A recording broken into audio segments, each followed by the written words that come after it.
రీసెంట్గా జరిగిన మన కేపీపీఎస్సీ ఎగ్జామ్లో ఎకానమీకి సంబంధించిన ఒక క్వశ్చన్ అయితే ఇచ్చారు.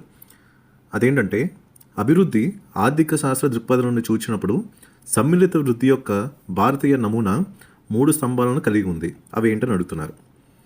ఇప్పుడు ఫర్ ఎగ్జాంపుల్ ఇదేంటే చాలా టెక్నికల్గా ఉన్న క్వశ్చన్. అండ్ ఫర్ ఎగ్జాంపుల్ మీరు ఎగ్జామ్ హాల్లో కూర్చున్నారు, ఈ క్వశ్చన్ అర్థం కాలేదు, క్వశ్చన్కి ఆన్సర్ తెలీదు. అప్పుడు మన దగ్గర ఒక ప్లాన్ బి అనేది కంపల్సరీ ఉండాలి. ఈ ప్లాన్ బిని మనం ఎలా ఎగ్జిక్యూట్ చేస్తాం? క్వశ్చన్లో ఉన్న కీవర్డ్ ఏదో ఒకటి మనం పట్టుకోవాలి. సో ఇక్కడ ఈ క్వశ్చన్లో మెయిన్ కీవర్డ్ మనకు తెలిసింది ఏంటని చూడండి.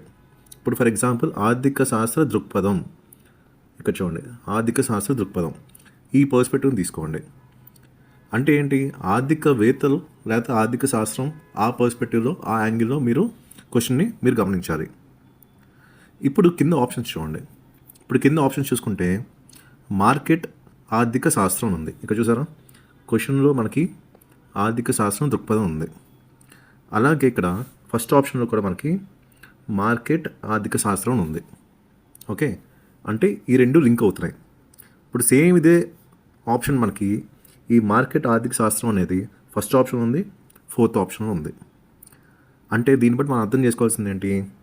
ఈ ఫస్ట్ ఆప్షన్లో కానీ ఫోర్త్ ఆప్షన్లో కానీ మనకు ఆన్సర్ ఉండాలి. అంటే సెకండ్ ఆప్షన్ పోతుంది, థర్డ్ ఆప్షన్ పోతుంది, ఈ రెండు మనం ఎలిమినేట్ చేస్తాం. ఇప్పుడు ఫస్ట్ ఆప్షన్లో కానీ ఫోర్త్ ఆప్షన్లో మనకి ఆన్సర్ ఉంటుంది కాబట్టి ఈ రెండిట్లో దేనికి ప్రాబిలిటీ ఎక్కువ రైట్ ఆన్సర్ అవ్వడం కానీ చూసుకోవాలి. ఇప్పుడు ఇక్కడ చూసుకుంటే ఫస్ట్ ఆప్షన్ మళ్ళీ గమనిద్దాం. మార్కెట్ ఆర్థిక శాస్త్రం, సాధికారత మరియు వ్యవహారిక సత్తావాదం అన్నారు. ఓకే, ఇవేంటి? ఎకనామిక్స్ పర్స్పెక్టివ్లో ఇవన్నీ కూడా చాలా పాజిటివ్ థింగ్స్. 4 ఆప్షన్ చూసుకుంటే పేదరికం మరియు అక్షరాస్యత అన్నారు. ఇప్పుడు ఈ పేదరికం అనేది ఏంటి? మనకి ఇది మెయిన్ ఛాలెంజ్. మనకి మన ఎకానమీలో కానీ మన దేశంలో కానీ చూసుకుంటే పేదరికం అనేది ఛాలెంజ్. సో ఛాలెంజెస్ని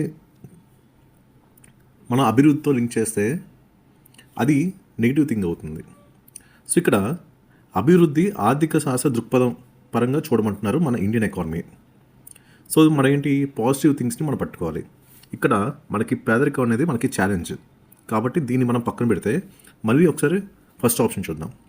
మార్కెట్ ఆర్థిక శాస్త్రం అంటే మార్కెట్ ఎకానమీ సంబంధించి ఉంటుంది. సాధికారత అంటే ఎంపవర్మెంట్ సంబంధించి ఉంది.